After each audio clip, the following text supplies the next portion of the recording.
నమస్తే, welcome to our channel. ఆత్మ గౌరవం అనే పునాది రాళ్ల మీద ఏర్పడింది తెలుగుదేశం పార్టీ. మరి ఆ పార్టీని స్థాపించింది శ్రీ స్వర్గీయ నందమూరి తారక రామారావు గారు. ఈరోజు తెలుగుదేశం పార్టీ ఆవిర్భావ దినోత్సవం సందర్భంగా అసలు తెలుగుదేశం పార్టీ సిద్ధాంతాలు ఏంటి అన్నీ కూడా తెలుసుకునే ప్రయత్నం చేద్దాం. దీన్ని వివరించడానికి మనతో పాటుగా ఉన్నారు senior journalist doctor Bharat Reddy గారు.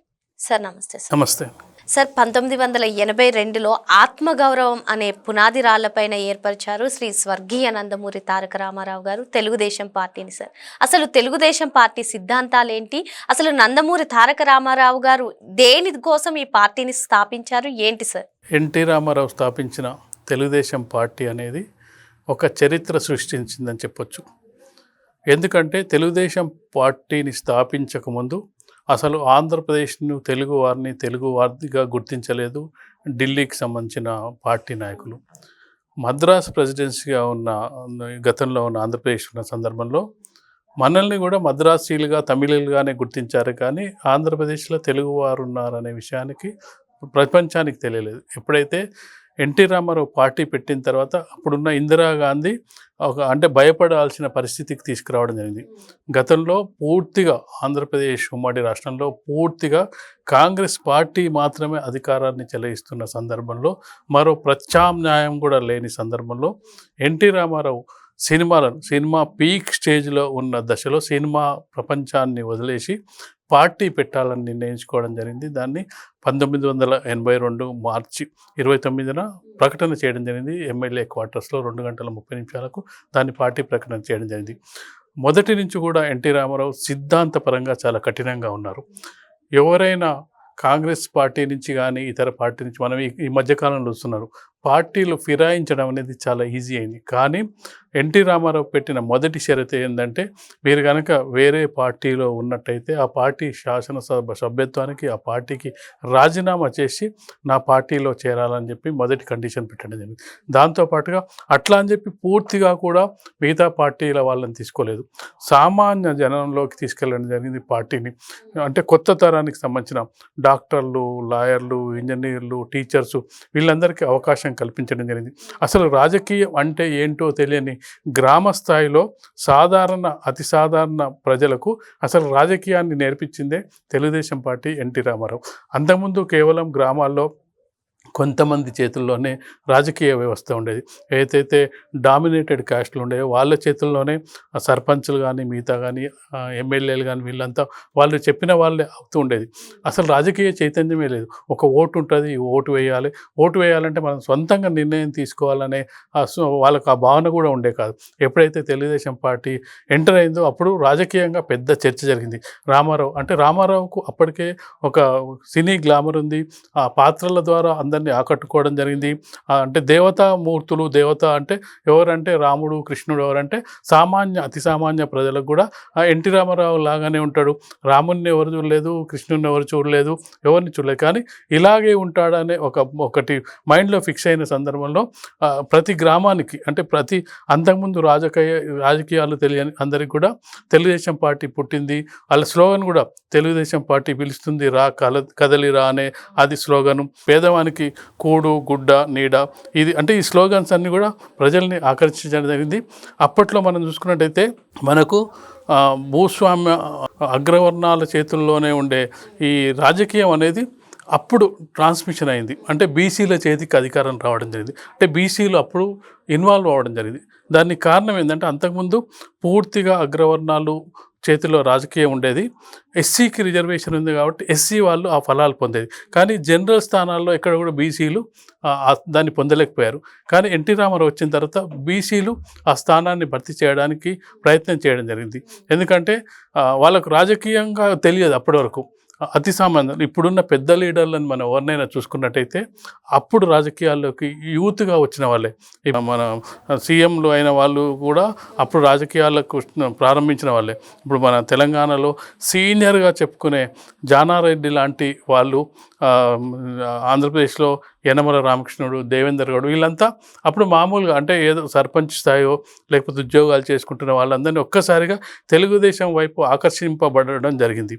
ఒక బీసీలనే కాదు, అతి సామాన్యులు అంటే అగ్రవర్ణాల్లో ఉండే అతి సామాన్యులు కూడా మాకు రాజకీయాలంటే ఏందో తెలియని దశ నుంచి టీచర్లు ఉండి లేకపోతే ఇంజనీర్లు ఉండి వీళ్ళు కూడా పెద్ద పెద్ద అంటే కాంగ్రెస్ పార్టీలో ఉన్న హేమాయమీలైన నాయకుల్ని ఓడించడం జరిగింది. కేవలం 9 నెలలు అంటే 1982లో స్థాపించిన పార్టీ 9 నెలల కాలంలోనే అధికారాన్ని చేపట్టడం జరిగింది. అంటే అది మామూలు విషయం కాదు, ఎందుకంటే అదొక చరిత్రలో లెక్కించదగిన విషయంగా చెప్పుకోవచ్చు. ఎంత 50-60 ఏళ్ళు పాలించిన కాంగ్రెస్ పార్టీని ఒక్కసారిగా దాన్ని దించేయడం జరిగింది. అప్పటి వరకు ప్రత్యామ్నాయమే లేదనుకున్న తెలుగు ప్రజలకు ఎన్టీ రామారావు ఒక ప్రత్యామ్నాయ రూపంగా కనపడడం జరిగింది. తెలుగుదేశం 9 నెలల్లోని అధికారం ఏకధాటిగా 72 గంటల పాటు ప్రచారం చేసి అది BBC రికార్డులో రికార్డ్ అయిన సందర్భాన్ని కూడా చూడొచ్చు. ఇందిరాగాంధీ పవర్ఫుల్ లీడర్గా ఉన్న ఇందిరాగాంధీ ఆ సమయంలో అసలు ఎన్టీ రామారావును చూసి భయపడ్డ సందర్భాన్ని కూడా ఉండేది. ఎందుకంటే ఏ ప్రాంతీయ పార్టీ కూడా ఈ స్థాయిలో అంత ఇన్ఫ్లుయెన్స్ చేసిన సందర్భం లేదు.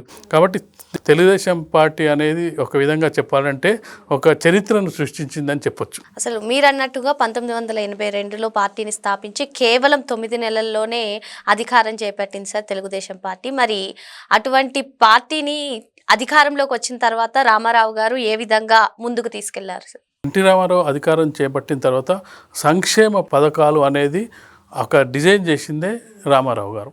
ఎందుకంటే అంతకుముందు సంక్షేమ పథకాలు అనేవి తెలియదు. 2 రూపాయల కిలో బియ్యం ఇవ్వాలి, దానికి కారణం పేదవాడు ఆకలితో అలమటించకూడదు. అది ఇప్పటికి కూడా ఎవరు ఎన్ని పథకాలు ఫ్రీగా ఇచ్చినా కానీ 2 రూపాయల కిలో బియ్యం ఇచ్చింది ఎన్టీ రామారావు పేరు ఇప్పటికి కూడా అది ఎస్టాబ్లిష్ అవుతుంటుంది. ఇంకోటి అన్నగారు అనేది కూడా ఒక సంబోధన అందరికీ, ఎన్టీ రామారావును అన్నగారు అనేది. దాంతోపాటు ఒక రైతులకు ఫ్రీ కరెంట్ అంటే హార్స్ పవర్ కింద, అంతకుముందు మీటర్లు ఉండేవి, హార్స్ పవర్కు 18 రూపాయలు ఇట్లా, అంటే చిన్న చిన్న ఎంత హార్స్ పవర్ని బట్టి మీటర్ రీడింగ్తో సంబంధం లేకుండా కరెంట్ ఇవ్వాలి. అంటే సంక్షేమ పథకాలు ఎక్కడ ప్రారంభమయ్యాయి అంటే మనకు రామారావు కాలంలోనే సంక్షేమ పథకం. ఇప్పుడు సంక్షేమ పథకాలు ఫ్రీ అని ఇప్పుడు చేస్తున్నారు, కానీ ఇవన్నీ అక్కడ మినిమం రేట్స్కే, అక్కడ ఫ్రీ ఇవ్వలే. మనం ఆలోచించాల్సిన విషయం లేదంటే రామారావు దేన్ని ఫ్రీగా ఇవ్వలేదు, సంక్షేమం దృష్ట్యా దాన్ని సబ్సిడీ రేట్లకు ఇవ్వడం జరిగింది, అందుబాటులోకి తేవడం జరిగింది. 2 రూపాయల కిలో బియ్యం అప్పుడు ఇచ్చిన 2 రూపాయల కిలో ఇప్పుడు ఫ్రీగా ఇస్తున్నారు. అంటే పేదరికం తగ్గిందా పెరిగిందా? అంటే అప్పుడు కొనలేని స్థితిలో 2 రూపాయల కిలో బియ్యం కొన్న పేదవాళ్లకు ఇప్పుడు ఫ్రీగా ఇస్తుంటే ఆ బియ్యం ఏమవుతున్నాయి, రేషన్ షాపుల వాళ్ళు వేరే వాళ్ళు అమ్ముకుంటున్నారు, టిఫిన్ సెంటర్ల వాళ్ళకి అమ్ముకుంటున్నారు. అంటే అప్పుడు కరెక్ట్గా సంక్షేమం ఎవరికి అవసరమో దాన్ని ఆధారంగానే చేయడం జరిగింది. బీసీలకు సాధికారత రావడం జరిగింది. ఈరోజు ఎదిగిన బీసీ లీడర్లందరూ కూడా ఆ కాలం నుంచి వచ్చారు. ఒక తెలుగుదేశం పార్టీ ఆవిర్భావం ద్వారా 100 మంది 1000 మంది కార్యకర్తలు 100 మంది నాయకులు పుట్టడం జరిగింది. ఇప్పుడు మనం చూసుకున్నట్టయితే ఇప్పుడు ఎన్టీ రామారావు అలాగే చంద్రబాబు నాయుడు తెలుగుదేశం పార్టీ తరపున ముఖ్యమంత్రులు అయినప్పటికీ ఆ పార్టీలో మంత్రులుగా పనిచేసిన వాళ్ళు కోకొల్లలు, ఆ పార్టీ నుంచి బయటికి వచ్చిన కేసీఆర్ తెలుగుదేశం స్కూల్ నుంచే రావడం జరిగింది. ఇప్పుడున్న రేవంత్ రెడ్డి తెలుగుదేశం స్కూల్ నుంచి రావడం జరిగింది. తెలంగాణ రాజకీయాల్లో చక్రం తిప్పిన జానారెడ్డి అక్కడి నుంచే రావడం జరిగింది. కాంగ్రెస్ పార్టీలో సీనియర్గా చెప్పుకునే జీవన్ రెడ్డి తెలుగుదేశం నుంచే ప్రాతినిధ్యం మొదటిసారిగా రావడం. అంటే వీళ్ళందరూ కూడా మొదటిసారి తెలుగుదేశం పార్టీ అనేది ఒక స్కూల్ లాగా బయటికి రాజకీయ నాయకుల్ని తయారు చేసిన ఒక స్కూల్ లాగా అక్కడ ప్రారంభమైంది. జిఎంసి బాలయోగి స్పీకర్ అవ్వడం జరిగింది. అంటే ఒక తెలుగు భాష, తెలుగు ప్రజల ఆత్మగౌరవం అనేది ఢిల్లీ వరకు పాకడానికి కారణమైంది. ఢిల్లీ ప్రభుత్వ పెద్దలు కూడా ఇక్కడ తెలుగుదేశం పార్టీని చూసి భయపడిన సందర్భాన్ని మనం చూడొచ్చు. కాంగ్రెస్ పార్టీని దించాలంటే ఏ నాయకునికి వీలు కాని స్థితిలో ఎన్టీ రామారావు సారథ్యంలో నేషనల్ ఫ్రంట్ కూడా ఏర్పడడం జరిగింది. అంటే మొదటిసారిగా కాంగ్రెస్ పార్టీని దింపే ప్రయత్నంలో ప్రాంతీయ పార్టీలతో కూడిన నేతృత్వంలో కూడిన పార్టీ రాజీవ్ గాంధీని దించడం జరిగింది. రాజీవ్ గాంధీని దించడానికి నేషనల్ ఫ్రంట్ చైర్మన్గా ఎన్టీ రామారావు వివరించడం జరిగింది. అంటే ఈ రాజకీయాన్ని ఉమ్మడి ఆంధ్రప్రదేశ్ నుంచి ఢిల్లీ దాకా తీసుకెళ్లి ఢిల్లీలో కూడా కాంగ్రెస్ పార్టీని గద్దదించిన చరిత్ర ఎన్టీ రామారావు అని చెప్పొచ్చు.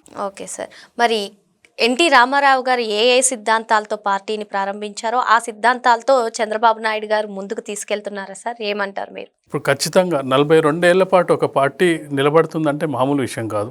ఒక ప్రాంతీయ పార్టీ, జాతీయ పార్టీలు అంటే జాతీయ పార్టీలు మామూలుగా నడుస్తూ ఉంటాయి, వాటికి నాయకులు వస్తూ ఉంటారు పోతుంటారు. ప్రాంతీయ పార్టీలు కేవలం కుటుంబం ఆధారంగానే నడుస్తుంటాయి. ఆ కుటుంబం కొంత విచ్ఛిన్నం అయితే వెంటనే ఆ పార్టీ కూడా డీలా పడిపోయే అవకాశం ఉంటుంది. కానీ 42 ఏళ్ల నుంచి నిరాకంఠంగా అధికారంలో ఉన్నా అధికారం లేకున్నా ప్రతిపక్ష పాత్రలో ఉన్న ఎక్కడ ఉన్నా కానీ ఆ పార్టీ నిరంతరాయంగా కొనసాగుతుంది. ఆ పార్టీ చాలా కార్యక్రమాలు కూడా చేస్తుంది. కార్యకర్తలకు అందుబాటు ఉంటుంది. కార్యకర్తలు వాళ్ళంటే ఎవరైనా చనిపోయినట్టయితే వాళ్ళకు అంటే వాళ్ళకు స్కూల్స్ ద్వారా కార్యకర్తలు ఫుల్ టైం పనిచేసిన కార్యకర్తలు వాళ్ళ పేరెంట్స్ సరిపోతే వాళ్ళకు విద్యను అందిస్తుంది. విద్యను, వైద్యాన్ని, వాళ్ళకు ఎంప్లాయ్మెంటు, ఇలాంటివి కూడా పార్టీ తెలుగుదేశం పార్టీలో చేరిన కార్యకర్తకు ఎలాంటి ఇబ్బందులున్నా వాళ్ళు ఆదుకునే ప్రయత్నం చేస్తున్నారు. అంటే ఆ పార్టీ నిలబడడానికి కారణం ఆ పార్టీ కార్యకర్తల పునాది గట్టిగా ఉండడం. ఇప్పటికి కూడా ఇక్కడ కూడా తెలుగుదేశం అంటే బీసీలు అంటే తెలంగాణ అనే ఒక ఇది కనపడుతుంది. ఇప్పటికి కూడా చాలామందికి రేవంత్ రెడ్డి కూడా చాలా సందర్భంలో చాలామంది ఇతర పార్టీలకు వెళ్ళినప్పటికీ ఎన్టీ రామారావుని విమర్శించే ధైర్యం చాలామంది చేయరు. అంటే ఇతర పార్టీలో ఉన్న వాళ్ళు కూడా ఎన్టీ రామారావు వ్యక్తిత్వాన్ని కానీ ఎన్టీ రామారావు పరిపాలన కానీ తక్కువ, అంటే విమర్శలు ఇప్పుడున్న విమర్శలతో పోలిస్తే ఆయనను ఎవరు కూడా విమర్శించే సాహసం చేయరు. మా గురువు అని చెప్పుకునే ప్రయత్నం చేస్తారు. మేము అక్కడి నుంచే రాజకీయాలు నేర్చుకున్నామనే ప్రయత్నం చేస్తున్నారు. కాబట్టి 43 ఏళ్ల కాలంలో ఎన్టీ రామారావు ఎక్కడైతే వదిలి వెళ్ళారో దాన్ని ముందుకు కొనసాగించే ప్రయత్నాన్ని చంద్రబాబు నాయుడు చేస్తున్నారు. ఆ ప్రయత్నంలో భాగంగా నేషనల్ ప్రభుత్వాన్ని కాంగ్రెస్ పార్టీకి వ్యతిరేకంగా ఎన్టీ రామారావు నిర్మిస్తే యునైటెడ్ ఫ్రంట్ ప్రభుత్వాన్ని చంద్రబాబు నాయుడు నిలబెట్టడం జరిగింది. మరొకసారి ఢిల్లీలో చక్రం తిప్పి దేవగౌడను ప్రధాని చేయడంలో చంద్రబాబు నాయుడు కీలక పాత్ర పోషించడం జరిగింది. ఆ సమయంలో అవకాశం కూడా రావడం జరిగింది. యునైటెడ్ ఫ్రంట్ ప్రభుత్వానికి నేతృత్వం వహించాల్సిందిగా మిగతా ప్రాంతీయ పార్టీల నాయకులు చంద్రబాబు నాయుడు గారిని కోరడం జరిగింది. మీరు తీసుకోండి ప్రధానమంత్రి పదవిని అంటే మొదటగా జ్యోతి బస్సును ఆహ్వానించడం జరిగింది. వారు కమ్యూనిస్టులు మేము అధికారానికి దూరంగా ఉంటాం, మేము చేపట్టామన్న తర్వాత రెండో ఆప్షన్గా చంద్రబాబు నాయుడికే ఆఫర్ రావడం జరిగింది. కానీ నేను ఆంధ్రప్రదేశ్ని, తెలుగు ప్రజలను వదిలి వెళ్ళను అని చెప్పి అప్పుడు దేవగౌడను ప్రతిపాదించడం జరిగింది. దేవగౌడ అప్పట్లో కర్ణాటక ముఖ్యమంత్రిగా ఉన్న సమయంలో ఆయనను ప్రతిపాదించడం జరిగింది. దాని తర్వాత మనం చూసుకున్నట్టయితే ఆ యునైటెడ్ ఫ్రంట్ ఉన్నంత వరకు తను యునైటెడ్ ఫ్రంట్ చైర్మన్గా ఉండడం జరిగింది. యునైటెడ్ ఫ్రంట్ ప్రభుత్వం అంతర్గత కలహాలతో కూలిపోయిన తర్వాత మళ్ళీ ఎన్డీఏ ప్రభుత్వం వాజ్పేయి పీఎం అయిన తర్వాత వాజ్పేయికి కూడా తను సహకరించడం జరిగింది. ఎన్డీఏ ప్రభుత్వానికి కూడా వెన్నుదన్నుగా నిలబడడం జరిగింది. రాష్ట్రపతి ఎంపికలో కానీ ఉపరాష్ట్రపతి ఎంపికల్లో కానీ చాలా సందర్భాల్లో కీలక వ్యవహరించడం జరిగింది. యునైటెడ్ ఫ్రంట్ ప్రభుత్వంలో ఉపరాష్ట్రపతిగా కేఆర్ నారాయణ నియమించడంలో కీలక పాత్ర పోషించడం జరిగింది. రాష్ట్రపతిగా అబ్దుల్ కలాంను కూడా ప్రపోజ్ చేయడం జరిగింది అందరి సమ్మతితో. కాబట్టి తెలుగుదేశం పార్టీ ఏదైతే ఎన్టీ రామారావు తీసుకెళ్లిన భావజాలాన్ని లేదంటే తెలుగు యొక్క గొప్పతనాన్ని ఢిల్లీ దాకా ఎట్లా విస్తరించారో చంద్రబాబు నాయుడు గారు కూడా ఆ యునైటెడ్ ఫ్రంట్కు అలాగే ఎన్డీఏ ప్రభుత్వానికి వెన్నుదన్నుగా నిలబెట్టడం జరిగింది. ఈ 43 ఏళ్ల ప్రస్థానంలో చూసుకున్నట్టయితే ఖచ్చితంగా చాలా ఒడిదొడుకులు వచ్చినప్పటికీ, కొన్నిసార్లు అధికారాన్ని కోల్పోయినప్పటికీ, రాష్ట్రం రెండుగా విడిపోయినప్పటికీ తెలుగుదేశం మాత్రం చంద్రబాబు నాయుడు నడిపించడంలో తన చాతుర్యాన్ని, తన రాజకీయ చాణక్యాన్ని చూపిస్తున్నాడని మనం చెప్పొచ్చు. ఓకే సార్, మీరు అన్నట్టుగా తెలుగుదేశం పార్టీకి పట్టుకొమ్మలు కార్యకర్తలు. అటువంటి కార్యకర్తలు మనం ఈ సంవత్సరం చూసుకున్నట్లయితే 1 కోటికి పైగా సభ్యత్వాలను నమోదు చేసుకోవడానికి జరిగింది. మరే పార్టీకైనా ఈ విధంగా సభ్యత్వాలు నమోదు అయ్యాయా? ఎందుకని తెలుగుదేశం పార్టీ అంటే కార్యకర్తలు గుండెల్లో పెట్టుకుని చూసుకుంటారు? తెలుగుదేశం పార్టీకి ఒక పేరు అవుతుంది, క్రమశిక్షణ గల పార్టీ, క్రమశిక్షణ కలిగిన కార్యకర్తలు అనేది ఒక పేరు ఉంటుంది. మనం ఎక్కడైనా బహిరంగ సభలు, మీటింగ్లు, సమావేశాలు, సభలు జరిగినప్పుడు చాలా సిస్టమేటిక్గా ఉంటుంది. ఎవరు ఎక్కడ కూర్చోవాలి, ఏం చేయాలి. మనం మిగతా పార్టీ సమావేశాలు వచ్చినప్పుడు స్టేజ్ మీద గందరగోళంగా ఉంటుంది. ఎవరు వస్తారు, ఎవరు దిగుతారు, ఒకరిని తోసుకుంటూ ఒకరు ఉంటారు. మన తెలుగుదేశం సంబంధించిన ఎంత పెద్ద బహిరంగ సభలు పెట్టినప్పటికీ అలాంటి తొక్కిసలాటలు కానీ, అలాంటి గందరగోళాలు కానీ ఏముండే అంటే ఒక ఏదైతే క్రమ పద్ధతిలో క్రమశిక్షణతో మెలిగే ఒక కార్యకర్తల సైన్యాన్ని ఒక తెలుగుదేశం సృష్టించుకోగలిగింది. ఆ సృష్టించుకోవడం వల్లనే తెలుగుదేశం పార్టీలో నేను చేరినట్టయితే నాకు పార్టీ అండదండలు ఉంటాయి, పార్టీ కోసం నేను పనిచేస్తే పార్టీ నా కోసం పనిచేస్తుంది అనే ధీమా ఉండడం వల్ల సభ్యత్వాలు పెరుగుతూ ఉంటాయి. ఒకసారి తెలుగుదేశం పార్టీలో చేరిన కార్యకర్తలు బయటికి వెళ్ళడానికి ఇష్టపడరు. అంటే ఒక తెలంగాణ లాంటి ప్రాంతంలో కొంతవరకు పార్టీ లేదని వెళ్ళిపోయినా వాళ్ళ మనసంతా కూడా తెలుగుదేశం పార్టీ చుట్టే కేంద్రీకరితం అవుతూ ఉంటుంది. కానీ దానికి కారణం ఏంటంటే అక్కడుండే క్రమశిక్షణ, వాళ్ళు ఇచ్చే ప్రాధాన్యం, రెగ్యులర్ మానిటరింగ్, ఎవరు ఎక్కడి నుంచి కార్యకర్తలు ఎంతమంది ఏంది ఇదంతా కూడా మానిటరింగ్ పై స్థాయి నుంచి కింది స్థాయి వరకు వస్తుంటుంది. కాబట్టి ఆ కార్యకర్తలు చేరడానికి ముందు ఉంటారు. చేరిన తర్వాత కూడా వాళ్ళు తన సొంత పార్టీ సొంత ఆస్తిగా భావిస్తారు. కాబట్టి ఈరోజు కార్యకర్తలు కోటికి పైగా చేయడానికి అదే కారణంగా మనం చెప్పొచ్చు. 4 సార్లు చంద్రబాబు నాయుడు గారు ముఖ్యమంత్రిగా చేశారు సార్. మరి అధికారంలో ఉన్నప్పుడే కాదు, ప్రతిపక్షంలో ఉన్నప్పుడు కూడా ఎన్నో ఒడిదుడుకులను ఆయన ఎదుర్కొన్నారు. మరి అందులో ఒకటైనది అక్రమ అరెస్ట్. మరి దాన్ని ఆయన ఏ విధంగా తట్టుకున్నారు? అసలు ఆయన ధైర్యం ఏంటి సార్? తెలుగుదేశం పార్టీ చరిత్రను మనం ఇంత ముందు వరకు చర్చిస్తూ వస్తున్నాం. పార్టీని ఎన్టీ రామారావు స్థాపించినప్పటికీ దాని తెర వెనుక కార్యక్రమాలని నిర్వహించింది చంద్రబాబు నాయుడు గారు. అంటే కార్యకర్తల్ని కింది స్థాయి వరకు గమనించింది, అబ్జర్వ్ చేసింది, కార్యకర్తల బలాన్ని పెంచింది. ఎన్టీ రామారావు ఏంటంటే ప్రభుత్వం పథకాలు పేదవాడు అంటే కొంచెం ఆవేశంగా ఇది ఉండేవాళ్ళు. కానీ ఆలోచనాత్మకంగా కింది స్థాయి వరకు తీసుకెళ్ళింది చంద్రబాబు నాయుడు. అందుకే కార్యకర్తల మీద అప్పటి నుంచి తెలుగుదేశం పార్టీని 10-12 ఏళ్ల పాటు ఎన్టీ రామారావు నడిపినప్పటికీ కింది స్థాయి నుంచి నడుపుకుంటూ వచ్చి మొత్తం పార్టీని నడపగల శక్తి సామర్థ్యాలు తీసుకుంది చంద్రబాబు నాయుడు. 43-42 ఏళ్ళు అంటే ఎన్టీ రామారావు 10-12 ఏళ్ళు. కానీ ఎక్కువ సింహభాగం పార్టీని నడిపించగలిగింది ఎవరంటే చంద్రబాబు నాయుడు. అంటే ఇది ఎన్ని ఒత్తిళ్లకు తట్టుకొని, అంటే ఒక ప్రాంతీయ పార్టీకి చాలా ఒత్తిళ్లు ఉంటాయి. ఇవన్నీ ఒత్తిళ్లను తట్టుకొని, ఎందుకంటే పై స్థాయిలో ఢిల్లీ స్థాయిలో కాంగ్రెస్ పార్టీ 70 ఏళ్ళు పరిపాలించిన కాంగ్రెస్ పార్టీ ఒకవైపు ఒత్తిడి చేస్తూ ఉంటుంది. ఇవన్నిటిని తట్టుకొని పార్టీని నడిపించడంలో ఆయన ధైర్యం ఏంటంటే కార్యకర్తలే ఆయన ధైర్యం. కార్యకర్తలను కింది స్థాయి నుంచి నిర్మించుకురావడం వల్ల ఒకసారి ఎన్టీ రామారావు తర్వాతతో పాటు అప్పుడు మంత్రివర్గంలో పనిచేసిన తర్వాత ముఖ్యమంత్రి అయిన తర్వాత మళ్ళీ రెండోసారి ముఖ్యమంత్రి అయిన తర్వాత ఓడిపోవడం జరిగింది. ఓడిపోయినప్పటికీ ఉమ్మడి రాష్ట్రంలో రాజశేఖర రెడ్డి కూడా చాలా అలిగేషన్స్ చేయడం జరిగింది. చంద్రబాబు నాయుడు మీద చాలా వ్యక్తిగత విమర్శలు కూడా చేయడం జరిగింది. ఆ వ్యక్తిగత విమర్శలు చేసినప్పటికీ హేమీలైన నాయకులు ఉండేవాళ్ళు కాంగ్రెస్ పార్టీ తరఫున. గతంలో అసెంబ్లీలో, ఉమ్మడి అసెంబ్లీలో ఒక రోషయ్య లాంటి వాళ్ళు, ఈ రవీంద్రారెడ్డి, వీళ్ళంతా బొత్స సత్యనారాయణ కానీ చాలామంది హేమాయమైన నాయకులు అందరూ కూడా చంద్రబాబు నాయుడు గారిని టార్గెట్ చేస్తున్న సందర్భంలో కూడా ఎలాగో తొనకకుండా బెనకకుండా 5 ఏళ్ల కాలం పాటు ప్రతిపక్ష పాత్రలో ఉండడం జరిగింది. మరొకసారి కూడా ప్రతిపక్ష పాత్రలో ఉన్నప్పటికీ తను ఏంటంటే ఎక్కడ కూడా వెనక్కి తగ్గలేదు. అంటే చాలామంది అంటే ఇక తెలుగుదేశం పార్టీ పని అయిపోయింది, ఇంకొకసారి ఓడిపోయిందంటే ప్రాంతీయ పార్టీ ఇక మళ్ళీ లేవదు అనే అభిప్రాయం చాలా చోట్ల ఉంటుంది. అంటే మనకు ఎగ్జామ్స్ కూడా చాలా ఉన్న సందర్భాలు ఉన్నాయి. అలాంటి సందర్భంలో ఆ పార్టీని నిలబెట్టడానికి చాలా కృషి చేయడం జరిగింది. ఈవెందో అంటే చాలామంది అనుకునేదంటే ఒక ఉమ్మడి రాష్ట్రానికి, అంటే 295 ఉన్న అసెంబ్లీ ఉన్న ఉమ్మడి పెద్ద రాష్ట్రానికి సీఎంగా చేసిన చంద్రబాబు నాయుడు రాష్ట్రం విడిపోయిన తర్వాత ఒక చిన్న రాష్ట్రానికి, అంటే 175 అసెంబ్లీ స్థానాలు ఉన్న ఆంధ్రప్రదేశ్ కూడా ముఖ్యమంత్రిగా పనిచేయడం అది అంటే చాలా గొప్ప విషయం. ఎందుకంటే పెద్ద పదవి చేసి చిన్న పదవికి ఎందుకు పోతా అని చాలామంది అనుకుంటారు. ఎందుకంటే పెద్ద రాష్ట్రం ఆంధ్రప్రదేశ్ అనేది అప్పట్లో దేశంలోనే 5వ పెద్ద రాష్ట్రంగా ఉండే. ఉత్తరప్రదేశ్, బీహార్, మధ్యప్రదేశ్ వీటి తర్వాత 5వ పెద్ద రాష్ట్రం. లోక్సభ సీట్లలోనూ పెద్ద రాష్ట్రంగా ఉండేది. అప్పుడు లోక్సభ సీట్లలో పెద్ద రాష్ట్రంగా ఉన్నందువల్లనే ఈ ఆంధ్రప్రదేశ్కు ప్రాధాన్యత లభిస్తుంది. ఎన్డీఏ గవర్నమెంట్లో కానీ, యునైటెడ్ ఫ్రంట్ గవర్నమెంట్లో కానీ, నేషనల్ ఫ్రంట్ గవర్నమెంట్లో కానీ వీళ్ళు దాదాపు 42 సీట్లకు 36 సీట్లు గెలవడం జరిగింది.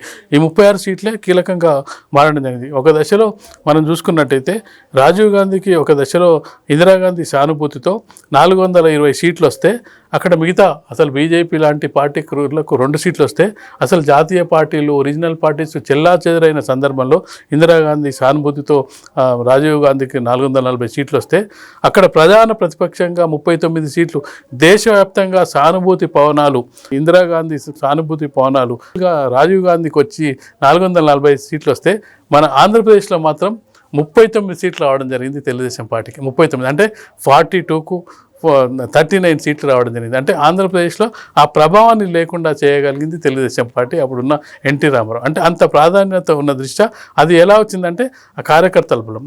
దాని కార్యకర్తల బలానికి కారణం ఏంటంటే చంద్రబాబు నాయుడు గారు కింది నుంచి నిర్మించుకుంటూ రావడం.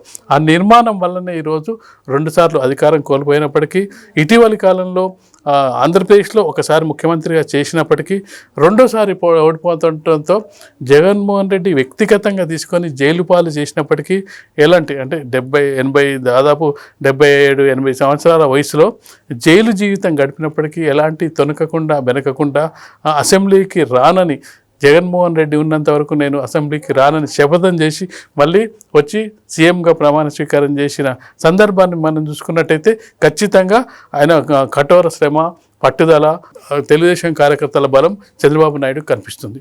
ఎన్టీఆర్ గారి సారథ్యంలో చంద్రబాబు నాయుడు గారు పార్టీని ఏ విధంగా అయితే ముందుకు తీసుకెళ్లారో, మరి ఈ పార్టీకి నెక్స్ట్ వారసుడు ఎవరంటారు? ఖచ్చితంగా పార్టీలకు, ప్రాంతీయ పార్టీలకు వారసత్వాలు అది ముందుకు తీసుకెళ్తారు. ఎందుకంటే మనం దేశవ్యాప్తంగా చూసుకున్నట్టయితే ఉత్తరప్రదేశ్లో ములాయం సింగ్ యాదవ్ కొడుకు అఖిలేష్ యాదవ్, బీహార్లో లాలూ ప్రసాద్ యాదవ్ కొడుకు, అలాగే తమిళనాడులో స్టాలిన్, అది వారసత్వ రాజకీయాలను కొనసాగుతున్నాయి.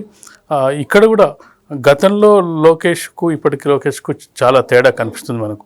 గతంలో ఉన్నప్పుడు చాలా సందర్భంలో ప్రత్యర్థులు విమర్శించిన సందర్భాన్ని చూడొచ్చు, కొన్ని మాటలు కూడా అన్న సందర్భాన్ని. ఇప్పుడు ఆ మాటలు ఎక్కడ వినిపిస్తలేవు. అతన్ని చాలా సందర్భంలో దేంతో పోల్చడం జరిగింది. ఆ పదాలు మనం వాడాల్సిన అవసరం లేదు. అయితే ఇప్పుడు ఆ పదాలు ఎక్కడ కనిపిస్తలేవు. ఎందుకంటే తను ప్రూవ్ చేసుకుంటున్నాడు, తను యాత్రలు చేయడం జరిగింది, ప్రూవ్ చేసుకుంటున్నాడు. తెలుగుదేశం పార్టీ బయటి వాళ్ళని ఇంతమంది నాయకుల్ని తయారు చేయగలిగినప్పుడు సొంత ఇంటి వాళ్ళని, సొంత వాళ్ళని ఎందుకు తయారు చేయలేకపోతుంది? ఎందుకంటే ఇప్పుడున్న రాజకీయ నాయకులు అన్నారు. ఒకప్పుడు మనం టీఆర్ఎస్ ప్రభుత్వాన్ని చూసుకున్నట్టయితే టీఆర్ఎస్ ప్రభుత్వంలో అందరూ కూడా టీడీపీలో పనిచేసి వచ్చిన వాళ్ళే టీఆర్ఎస్ ప్రభుత్వంలో ఉండడం జరిగింది. కేసీఆర్ సహా మనం పోచారం శ్రీనివాసరెడ్డి, ఇంద్రకరణ్ రెడ్డి, కడియం శ్రీహరి, ఎర్రబల్లి దయాకర్ రావు, వీళ్ళందరూ ఎక్కడి నుంచి వచ్చారు? టీఆర్ఎస్లో ప్రభుత్వంలో పనిచేసిన సగానికి ఎక్కువ మంది టీడీపీ నుంచి వచ్చిన వాళ్ళే ఉన్నారు. ఇప్పుడు మనం చూసుకున్నట్టయితే సీఎం రేవంత్ రెడ్డి టీడీపీ నుంచి రావడం జరిగింది, సీతక్క టీడీపీ నుంచి. సీతక్క లాంటి ఒక నక్సలైట్ నాయకురాలని కూడా తీసుకొచ్చి ప్రజాస్వామ్యయుతంగా ఎన్నికల్లో నిలబెట్టిన చరిత్ర చంద్రబాబు నాయుడుది. అంటే జనజీవన సవంతిలో కలవని చెప్పి నక్సలైట్లో వెళ్ళిన ఆమెను తీసుకొచ్చి జనజీవన సవంతిలో కలిపి ఆమెను రాజకీయాల్లోకి తీసుకురావడం జరిగింది. ఆమె తెలుగుదేశం పార్టీ ద్వారా ఇప్పటికి కూడా తను చంద్రబాబు నాయుడును మన రాఖీ వస్తే వెళ్ళి రాఖీ కట్టి వస్తూ ఉంటుంది. ఇప్పటికి కూడా కాంగ్రెస్ పార్టీలో ఉన్నప్పటికీ, రాజకీయాలు వేరైనప్పటికీ. అంటే ఇలాంటి సందర్భంలో చూసుకున్నట్టయితే ఇంతమందిని తయారు చేసుకోగలిగిన తెలుగుదేశం పార్టీ లోకేష్ని మొదట్లో కొంత ఎవరికైనా తడబాటు ఉంటుంది. ఆ తడబాటు నుంచి బయటపడి నాయకత్వం వైపు వెళ్తున్నట్టుగా మనకు లోకేష్ అయితే కనిపిస్తుంది. మరి ప్రజలే దేవుళ్ళు, సమాజమే దేవాలయం అంటూ ఎన్టీఆర్ గారు స్థాపించిన ఈ తెలుగుదేశం పార్టీని చంద్రబాబు నాయుడు గారు తన చాణక్యతతో, చతుర్యతతో ముందుకు తీసుకెళ్తున్నారు. ఇకపై లోకేష్ గారు కూడా ఆ పార్టీని సమర్థవంతంగా ముందుకు తీసుకెళ్తారని సార్ చెప్తున్నారు. Thank you sir.